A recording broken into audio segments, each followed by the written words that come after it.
Je m'appelle Demba Mamdiaye, je suis le président de l'Union régionale des mutuelles de santé de la région de Diourbel. Je suis entouré de mes collaborateurs qui sont le président de l'Union départementale de Diourbel, le président de l'Union départementale de Mbacké, le président de l'Union départementale aussi de Bambey qui est en route, plus les autres membres du bureau de l'Union régionale. Ils sont le secrétaire général adjoint, Madame Kane qui représente les femmes, et Matar Ndiaye, Elhadji Matar Ndiaye qui est chargé des prestations. Nous avons tenu à organiser ce point de presse à l'instar de toutes les régions du Sénégal. Parce que comme vous l'avez entendu, il y a un mouvement, on ne va pas appeler un mouvement d'humeur, mais une véritable contestation du mutualisme par rapport à une situation qui prévaut depuis jeudi. Nous avons été informés, on n'a pas encore reçu la note de l'Agence de la couverture maladie universelle. Nous avons été informés de l'arrivée d'une note au niveau des services régionaux qui clame l'arrêt des subventions générales octroyées habituellement aux mutuelles de santé pour leur permettre d'assurer le paquet complémentaire. Ça a été une grande surprise et c'est venu au moment où, avec l'agence, on était dans le cadre d'une réflexion pour un renforcement de la CMU pour l'amélioration aussi des résultats par la mise en place de mutuelles départementales, etc. Mais à notre grande surprise, donc, nous avons été informés de l'existence de cette note qui constitue un coup fatal pour les mutuelles de santé. Pourquoi? Parce que c'est le président de la République lui-même qui s'était engagé en 2013, en mettant en place la couverture maladie universelle, à appuyer, à d'abord rétablir l'inéquité qui existait entre les populations qui avaient une couverture maladie universelle à travers l'imputation budgétaire pour les fonctionnaires, à travers aussi les IPM pour les agents des secteurs privés. Donc cette couverture s'adressait aux 80% qui n'avaient pas de couverture pour leur permettre de faciliter l'accès, rétablissant aussi l'équité, parce que nous sommes tous des citoyens, nous payons l'impôt comme eux, ils payent l'impôt. Ça a été largement salué. Et nous avons, nous, en tant qu'acteurs mutualistes, été choisis comme levier. Levier, et moi-même, j'ai participé à cette ouverture, j'ai parlé au nom de l'ensemble des mutuelles, au nom des mutuelles, devant le président de la République. Nous nous étions engagés et nous avons œuvré. Nous avons œuvré pour aujourd'hui atteindre 53%. Donc, ce qui n'est pas négligeable. Et donc, parce que les populations ont commencé à faire confiance, les populations ont commencé à apprécier le travail des mutuelles de santé, les populations ont commencé à apprécier les efforts qui étaient faits, mais surtout le bien-être qui commençait à s'installer. C'est pourquoi d'ailleurs, elles viennent d'elles-mêmes adhérer au niveau de toutes nos mutuelles. Si aujourd'hui, l'Agence de la couverture maladie universelle dit expressément la suppression de la subvention générale au profit des personnes qui ont la capacité contributive par une forme d'appui tenant compte des possibilités financières de l'enseignant.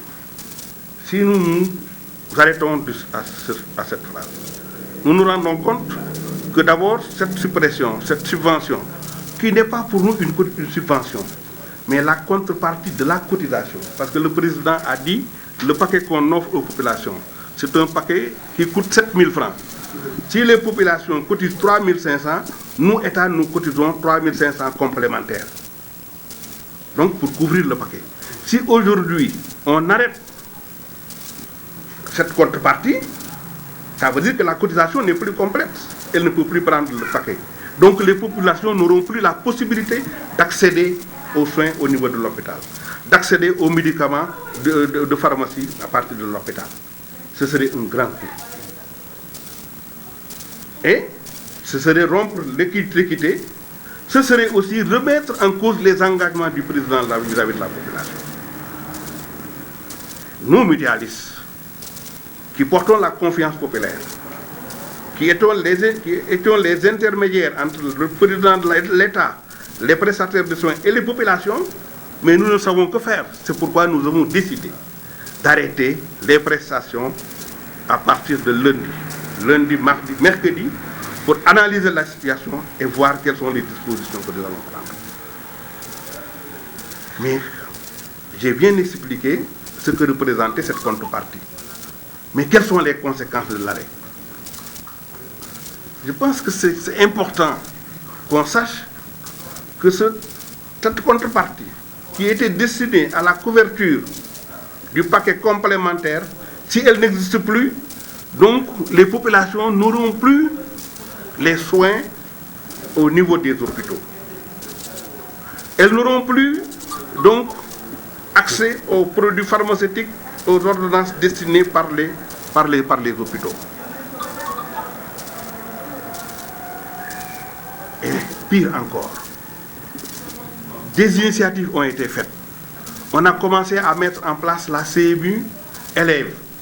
On a commencé à mettre en place la CMU élèves avec des statuts, la CMU Dara, Ndongo Dara, avec des statuts particuliers, des cotisations particulières, on appelle des adhésions à 1000 francs.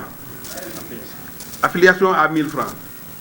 Maintenant, pourquoi 1000 francs? Parce qu'on a dit, si l'État donne les 3500 complémentaires, on aura donc 4500 francs pour pouvoir leur assurer un accès aux soins. Mais si on supprime cette subvention, on n'aura que 1000 francs pour soigner un élève. On n'aura que 1000 francs pour soigner un Ndongo Dara. Imaginez-vous, avec 1000 francs, est-ce qu'on peut soigner un Ndongo Dara? Avec 1000 francs, est-ce qu'on peut soigner un élève pendant un an et lui permettre d'accéder à des soins de santé, au niveau des postes et à la consultation au niveau de l'hôpital? Donc, cet arrêt, au-delà de ses conséquences néfastes pour même les populations qui ont la capacité contributive, mais elle remet en cause toute la politique qui a été initiée pour relever le taux de pénétration. Et je pense que, à notre humble avis, que le président de la République ne peut pas avoir deux mots. Le président de la République ne peut pas avoir deux langages.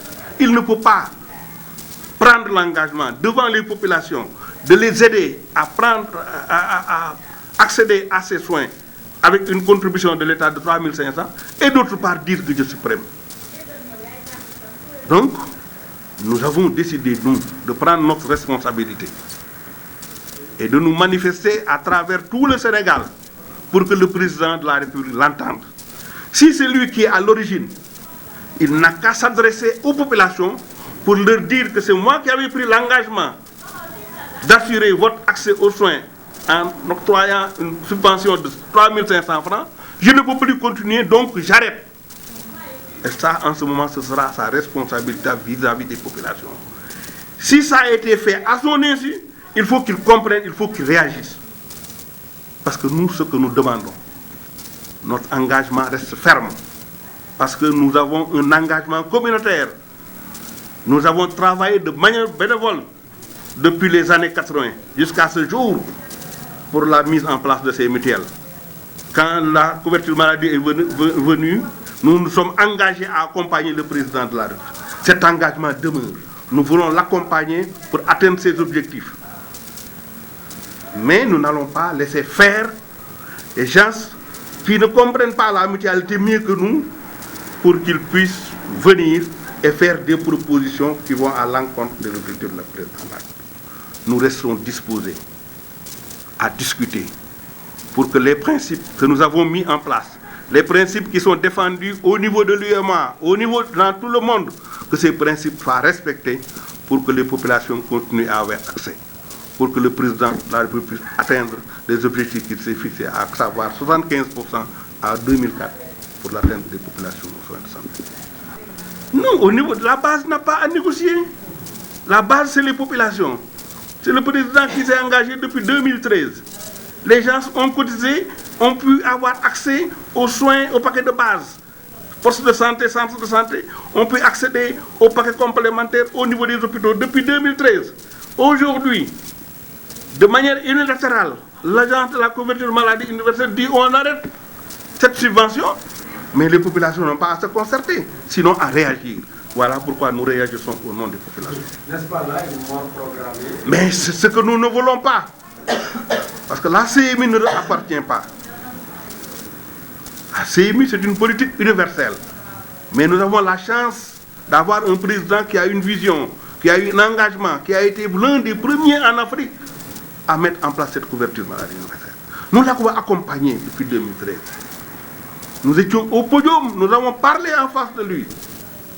Donc si aujourd'hui, on remet de manière unilatérale en cause tous les engagements qui étaient pris, nous avons le devoir de nous lever et de dire non. Voilà pourquoi nous sommes. Et dans les prévisions pour le budget 2023, la provision est là.